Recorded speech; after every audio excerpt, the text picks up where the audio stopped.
Jona, welcome back from Gamescom 2022. It's been a very busy week on our end with multiple different things going on.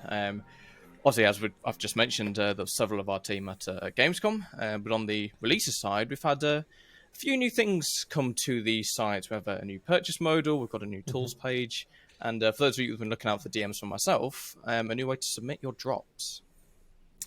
Yeah, we've made some good progress that this time we are also able to push. So, yeah, the tools page, I think that's just there to throw useful links in one place, and then we can link people to that particular site if they need help. I think that's just useful for that.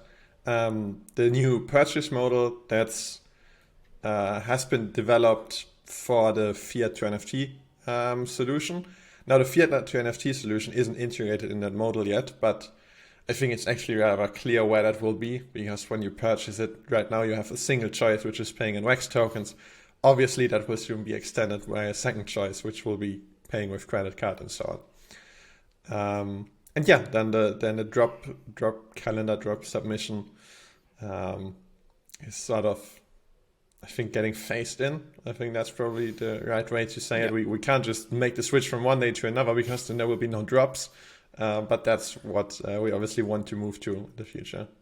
Yeah, for sure. And for those of you that I usually talk to for the calendar, you'll have had that link. So yeah, if you haven't already, please do submit your jobs via that link that I've sent you. There's been a couple of things happening kind of in the community, in the Discord, on Twitter, and it's probably makes sense to address some of them. So the first would be the kind of the changes we made to backed tokens. So there's been a few changes to the way that they're displayed, both on kind of the user side and on the side of the person that owns the NFT. I think the main question we've been receiving is perhaps even why we're making any changes to how backed NFTs are displayed. Yeah, sure. And I'll give the high level answer to that. So when we built Atomic Assets, we added back tokens, and our thinking was that it sort of doesn't have any negative sides, even though it might not be used by many NFTs. If it might be used by some, and then those that want to ignore it can ignore it. So that's why we added it initially, which technically is true, like from a technical perspective. Unfortunately, back then we weren't thinking about legal. And from what it looks like, and this is obviously just my understanding, not being a lawyer, but from what I'm hearing, the regulation seems to develop into a direction where NFTs are looked at differently than crypto, which makes sense. Cryptocurrency is really a financial construct, and NFTs are just ownership in a digital form. So it's really a digital item. It's different. And that means they will likely be treated differently in regulation that is either in place today or will be in place in the future. And the risk we see there is, through this back token feature, we sort of mix them together, and that could create very messy legal situations in the future, which for us has unfortunately meant, although we like the back token feature technically, that we feel like the right way to move forward with them is to sort of phase them out, to be honest. And that's, it's not great, but I think it's sort of our only option. I don't see what else we can do here, and so that's the direction we're moving into. We basically don't want people to start using NFTs as a digital item form of crypto, which they could through this back token feature. So that's why we sort of step in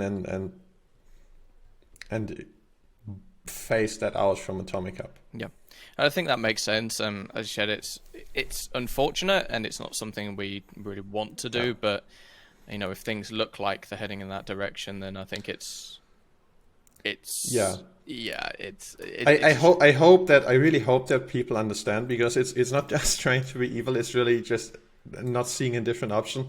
And I mean, to be fair, they didn't have a lot of use cases today. They obviously had the use case of back token trading, which you may or may not like, but genuinely that's not the reason why we're taking action here. Yep. It's really just, we want to be sure that when NFTs reach mainstream, which we want to get to, then we don't want to be faced with all sorts of legal issues because of this one very niche feature. we want to cater towards the mainstream audience, and realistically, they don't really need back tokens, but they need legal clarity.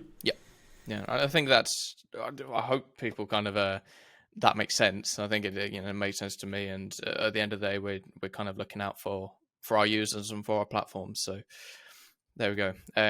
Another kind of topic that's been doing the rounds on Discord and Twitter was a recent change you made to the whitelisting of a particular collection in the space at Shifty Bears. And basically the situation with the collection, just as a bit of background for those listening, is it was originally an art-based collection, and they've basically now created a DApp or a game based on the collection.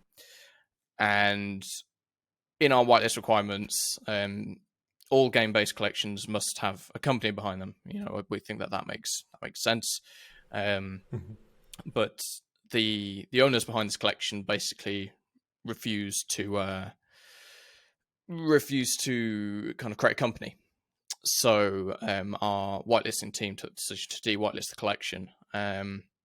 So do we want to kind of talk about that sort of situation of an art collection turned into a game base, and kind of what our philosophy is on the whitelisting and that kind of situation? Yeah, sure. And I mean, that situation sounds rather unfortunate, but the reason why first of all, the reason why we have that requirement of having a company registered for your game is sort of, we look at it the way that if you're building a game that's more than just like sort of a hobby project, or I mean, it can still be a hobby project, but it's more than just creating an NFT every once in a while. It's turning into more of a professional project. And at that point, really, for your own safety, you should register a company to limit liability to that company and not to yourself, and so on. So I would argue it's good for the creators too. But then also from our side, we just need to make sure that the users and the collectors are protected, and through requiring a registered company, we see that there's just a lot more accountability. Because if someone registers a company, then they don't necessarily put their own private details out there, but at least they make themselves visible, and they know that they can't just disappear, for example, because they know that company is registered, and people will be able to see where that company is registered, so on and so forth.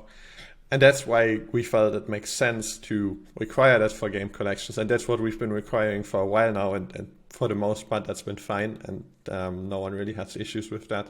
Yep. In this case of a formerly art or collectibles-based collection turning into more of a game, it obviously means that we still need to stick by those requirements and require that the company is registered. And in this case, sounds like for whatever reason, creator doesn't want to do that, which is fine, but then we still need to stick to our requirements. Yeah, no, I think that makes sense. And as you said, especially when it comes to games, which can kind of very quickly kind of generate traction, generate an audience, I think it's best for kind of everyone in that situation that the people behind these things are kept accountable, and by being transparent enough to create a company and having some semblance of details out there, I think that's the best way to move forward in that respect. Okay, so as we've been over those 2 points, obviously we were at Gamescom this past week, but other than what we've been doing over there, what have we been working on this week? Yeah, I mean, we already talked about a few of the releases. The beginning, apart from that, backend work is continuing to move nicely. We're actually getting 2 new backend developers in the team over the coming months, which is exciting. Very exciting, actually, because backend has been a bottleneck for us in the past. So that's been going on, and then a lot of small stuff in the background, obviously. But then, as you mentioned, part of the team also was at Gamescom, where we obviously didn't build any new Atomic Hub features, but we had a lot of interesting conversations with projects, with creators, with game studios, game devs, obviously, talking about potentially bringing what they are building to Atomic Hub, which is very exciting, and actually also, I'm not sure what the best word to describe it is. It's just very cool to see how many game devs are now looking at this, and pretty much every big studio is looking at NFTs as sort of an evolution to their digital items that they have today. And I know that in the general gaming sphere, there's still some dissent, maybe or some caution around NFTs, which I understand because they think about NFT projects that exist today. But I think if you think about NFTs as a technology and not about the projects that exist today, then the technology itself is super exciting. And making those connections at Gamescom, pushing along the ecosystem, hopefully, was quite productive, quite exciting as well. Yeah, no, I was pleasantly surprised at Gamescom by the amount of kind of traditional publishers, publishers, studios, AAAs, etc., that are, if not already building a game in the space, are exploring it, and it's good to see, it's good to hear, and fingers crossed we'll be able to get some of them on Atomic Hub. Who knows? But in terms of releases, I mean, as we mentioned, kind of the fiat-to-NFT implementation with banks. I think we're just working on a few kind of last little bits and pieces, and then as soon as that's ready, we'll try and push it live. And then for the drop calendar, obviously creators have been pushing their drops or sending the drops or submitting them rather over this past weekend. I think as soon as we have enough to display, and then that'll be going live on the homepage as well, which is really cool. I think the last point to wrap up this AMA is starting from this episode and moving forward. We'll be doing the Atomic AMA every 2 weeks rather than every week. I think the main reason for that is there are weeks where we don't have much to say.